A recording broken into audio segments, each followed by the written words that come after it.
실수투성이며 자주 비합리적인 결정을.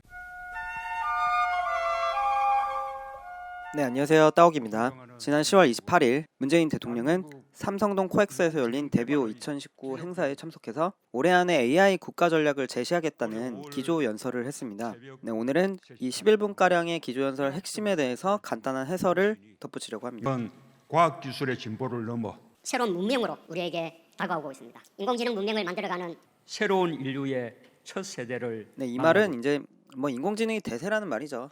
그리고는 4차 산업과 관련된 기업 사례들을 쭉 나열합니다. 전통 주력 산업인 자동차는 인공지능을 만나 자율주행차를 비롯한 미래 자동차로 진화하고 네, 있습니다. 요거는 이제 자율주행 얘긴데요. 현대기아차요. 네, 문재인 대통령은 얼마 전에 현대자동차 그 남양연구소를 직접 방문하기도 했었습니다. 인공지능으로 생산성과 에너지 효율을 높인 우리 스마트 공장은 제조업의 변화를 이끄는 세계의 등대 공장으로 선정되었습니다. 네, 요거는 이제 포스코 사례고요. 네, 여기서 등대 공장이라는 거는 이제 매년 이 세계 경제 포럼이 선정하는 건데요. 제조업의 미래를 이끌 공장이다. 이러한 의미입니다. 불량 검출에 딥러닝 알고리즘을 적용한 스타트업은 2억 불의 가치를 인정받았습니다. 네, 이거는 최근에 2억 달러의 미국 코그넥스에 인수된 수아랩이라는 기업 얘긴데요. 비싸게 팔았다는 건데 대통령이 무슨 이런 기업 하나 팔린 사례까지 이야기하시고 그러죠. 네, 아무튼 의료 진단을 보조하는 인공지능 소프트 웨어는 세계 100대 인공지능 기업으로 선정되며 올해만 200억 원의 벤처 투자를 유치했습니다. 네, 의료 인공지능 기업 루닛 이야기입니다. 이처럼 앞에서 인용한 그 기업들 대부분은 사람이 하던 일을 기계로 자동화하는 기업들입니다. 이 고용 감소를 가져올 기업들이기도 하죠.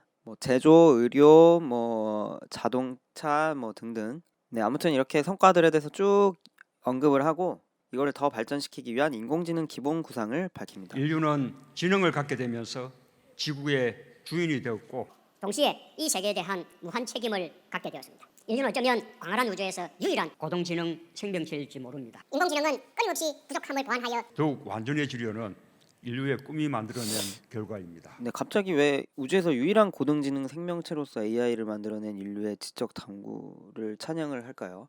네, 그러면서 이제 세 가지 구체적인 방안을 언급을 하는데요. 첫째, 마음껏 상상하고 함께하고 도전할 수 있는 마당을 만들겠습니다. 저는 인류의 지능에 대한 많은 학설 중에 협동을 위해 발달했다는 학설에 마음이 갑니다.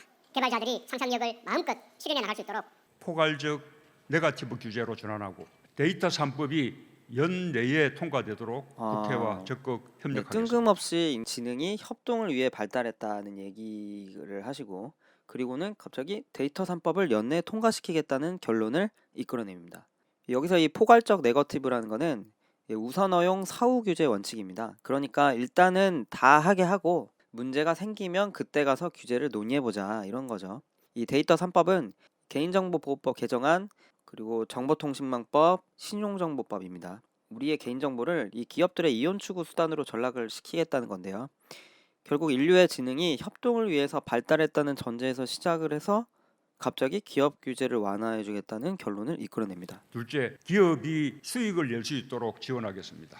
내년도 예산안에 데이터, 네트워크, 인공지능 분야에 올해보다 50% 늘어난 1조 7천억 원을 배정했습니다. 기업들이 경쟁력 있는 분야에 자신 있게 투자하고 빠르게 수익을 낼 수 있는 환경을 만들겠습니다. 이 이야기도 규제 완화로도 모자라서 기업들한테 보조금 등 돈을 더 훨씬 많이 대주겠다 이런 말이죠. 네, 예산이 앞으로 엄청 투여될 것으로 보입니다. 셋째, 인공지능 활용 1등 국민이 될 것입니다. 일자리를 찾는 20대 청년, 직종 전환을 희망하는 30대와 40대 재직자, 인생 제2막을 준비하는 50대와 60대 어르신 세대까지 원하는 사람은 누구나 인공지능을 배울 수 있도록 교육 기회를 네. 제공하겠습니다. AI 기반 기업들이 필요로 하는 노동력을 제공하기 위해서 그 노동력들의 이 교육 사업을 확대하겠다 이런 말입니다. 필요한 일이죠. 넷째, 인공지능 정부가 되겠습니다. 정부 스스로 인공지능을 가장 적극적으로 활용하고 지원할 것입니다. 세계 최고 수준의 전자정부를 넘어서는 인공지능 기반 디지털 정부로 탈바꿈하고 환경, 재난, 안전, 국방 등 국민의 삶과 밀접한 영역에서부터 수준 높은 서비스를 제공하여 국민이 체감하실 수 있도록 네, 하겠습니다. 인공지능 정부가 되겠다. 네, 이렇게 이름까지 붙이고 이런 건 좀 안 했으면 좋겠습니다만 어쨌든 좋다고 칩니다. 근데 좀 기시감이 갑자기 드는데요. 이 전자정부를 구축하겠다고 하면서 막대한 세금을 낭비했던 과거의 일들이 떠오릅니다. 정부는 올해 안으로 인공지능 국가 전략을 제시할 것입니다. 일자리 변화와 인공지능 윤리 문제도 각별하게 관심을 네, 기울이겠습니다. 이렇게 마지막에 고용 문제와 윤리 문제를 마지막에 한 줄 예의상 들어가 있는데요. 최근에 이제 스마트 톨링 도입으로 수천 명의 일자리가 위협받고 있고 또 이게 불법 파견이고 정규직으로 고용해야 된다는 대법원 판결까지 받았는데 이 문제에 대해서는 어떻게 하겠다는 건지 알 수가 없습니다. 이 철저히 기업들의 이해만 반영된 국가 전략을 만들겠다는 선포죠. 그런데 그렇게 직설적으로 이렇게 말을 할 수가 없으니까 거창하게 우주 유일의 고등직능 생명체의 뇌진화론으로 포장을 하려고 했던 겁니다. 네, 하지만 이거야말로 AI에 대한 철학이 없다는 거를 스스로 고백하는 게 아닌가 싶습니다. 인류는 지능을 갖게 되면서 지구의 주인이 되었고 동시에 이 세계에 대한 무한 책임을 갖게 되었습니다. 인류는 어쩌면 광활한 우주에서 유일한 고동지능 생명체일지 모릅니다. 하지만 여전히 실수투성이며 자주 비합리적인 결정을 내립니다. 특히나 기후위기 문제가 그렇죠. 우리는 아주 심각한 경고에 직면해 있기도 합니다.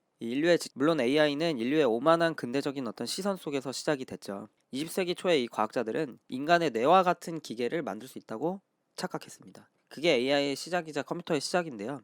이 튜링 테스트를 고안한 영국의 천재 수학자 튜링은 인간의 뇌를 하나의 기계로 간주했죠. 이게 뭐냐면은 이 같은 질문을 던졌을 때 컴퓨터랑 인간이 내놓은 답만 듣고 누가 사람인지 누가 컴퓨터인지 구분할 수 없다면은 그 컴퓨터를 인공지능이라고 간주하는 사고 실험입니다. 즉 이제 지능을 가진 기계를 AI라고 규정을 한 거죠.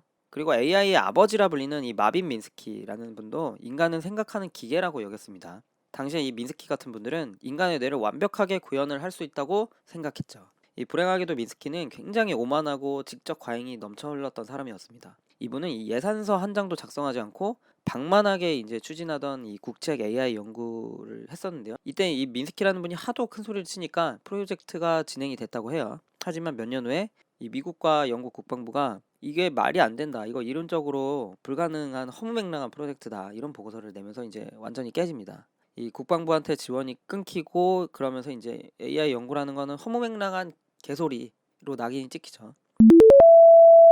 네, 아무튼 인류가 이 AI의 실체에 접근하고 AI 기술을 발전시킨 것은 모든 걸 해석할 수 있는 진실을 알아낼 수 있다는 어떤 그런 망상을 걷어내고 컴퓨터와 인간의 지능을 동일시하지 않으면서입니다.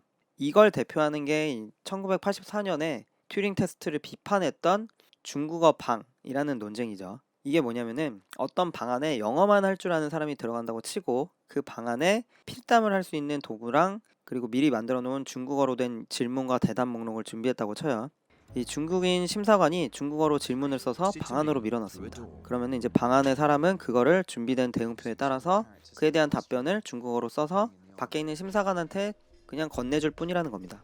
한마디로 AI가 인간이 하는 일을 대신할 수 있다고 해도 AI는 그냥 동작만 하는 무식한 기계일 뿐이라는 건데요. 오늘날의 AI 학자들이나 개발자들이 역사적인 어떤 경험 속에서 가장 경계하는 게 인간과 똑같은 지능을 가진 AI라는 환상입니다. 흔히 이거를 이제 강인공지능이라고 부르는데요. 아직 세상에 나온 적도 없거니와 이 전문가들이 추구하는 방향도 아닙니다. 따라서 이 문재인 대통령이 말한 것처럼 AI는 인류의 동반자다! 이러면서 AI를 막 인격화시키는 이런 거는 지양해야 하는 지나친 홍보성 발언이 아니었나 싶습니다. 이 대통령이 스필버그 감독은 아니잖아요. 국가정책의 SF 소설도 아니고요. 네, 현재 AI의 대명사격인 딥러닝에서는 AI가 구현되더라도 그걸 만든 사람조차 왜 이게 이렇게 작동해서 이런 결과를 내는 건지 사실은 속을 알 수가 없습니다. 게다가 이제 AI가 가리키는 방향에 일자리 문제가 고려되지 않는 점도 큰 문제입니다. 얼마 전에 스마트 톨링을 둘러싼 고속도로 톨게이트 수납원들의 목소리에 대해 소개한 적이 있는데요. 톨게이트 노동은 그냥 어차피 없어질 거라는 이런 청와대의 어떤 반응은 이런 일자리 문제에 각별하게 관심을 쏟겠다는 문재인 대통령 말을 무색하게 합니다. 이런 문제들에 대해서는 단 한 줄로 뭉뚱그리면서 현실에서 이미 구체적으로 드러나고 있는 문제에 대해서 아무것도 하지 않으면은 누가 이 말을 신뢰할 수 있을까요? 그러면서 또 기업들한테만 특혜를 제공하겠다 이런 선언은 우리나라 정부가 흔히 말하는 4차 산업혁명이 가져올 사회 변화에 대해서 아직 어떤 철학도 고민도 없다는 것을 보여줄 뿐이라는 생각이 듭니다. 참 안타깝습니다. 네, 이런 안타까움을 뒤로 하고 앞으로도 계속 이 AI의 문제에 대해서 다뤄보도록 하겠습니다. 지금까지 따옥이었습니다.